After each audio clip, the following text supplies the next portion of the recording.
16.5% of South Africa's adult population are living with diagnosed mental illnesses. 80% of that number continue to go to work through tough episodes.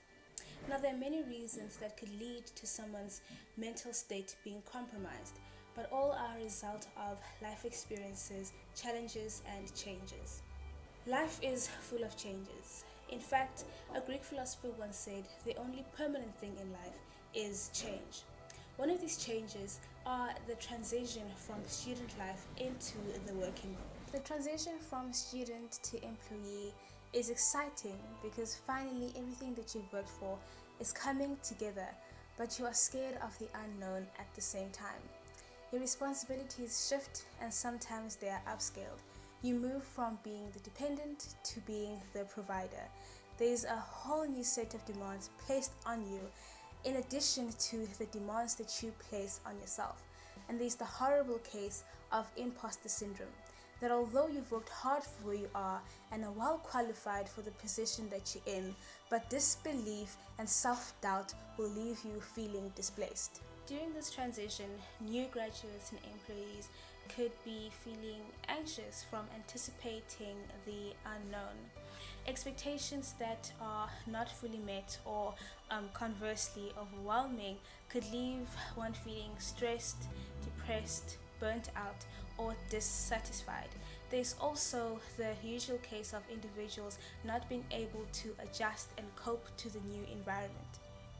So how do you ensure then that these new graduates and employees move smoothly from student to employee, from broke to pre-rich without compromising their mental health? The first thing would be to shift your focus with the understanding that your qualification backs you.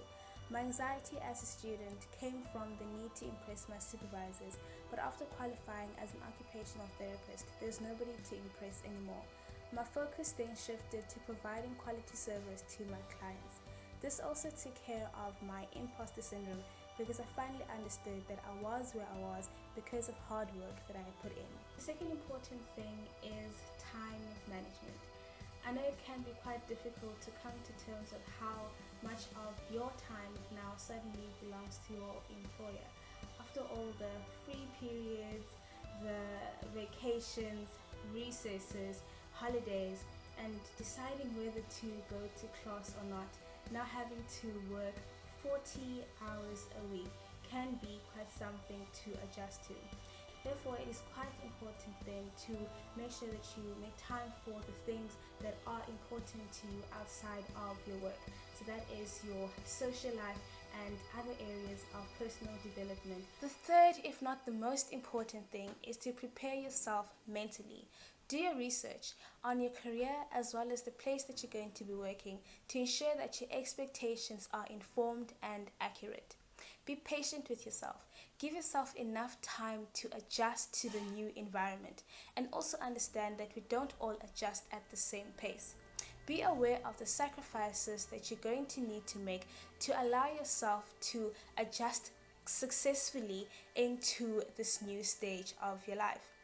Be present in every moment, understanding that sometimes it is okay and even best to take things moment by moment.